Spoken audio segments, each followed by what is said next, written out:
दोस्तों जैसा कि आप लोग देख सकते हो ये देश की राजधानी लखनऊ ज्ञानेश्वर मिश्र पार्क, ये फुब्बारा माउंटेन जैसे इतना अच्छा यहाँ का पार्क है। और मैं आया हूँ पार्क में, इसका जो फुहारा का पानी भाई पूरा मुंह पे पड़ा, इतना अच्छा लग रहा है क्या ही बताऊँ आप लोगों से।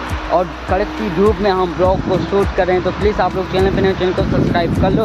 आप लोगों को बहुत अच्छा वीडियो आप लोगों को देखने को मिलेगा। अगर आप लोग उत्तर प्रदेश से बिलोंग करते हो, उत्तर प्रदेश की राजधानी लखनऊ में क्या क्या है आप लोगों को देखने को मिलेगा। मिलते हैं किसी ने ब्लॉग में, बाय बाय।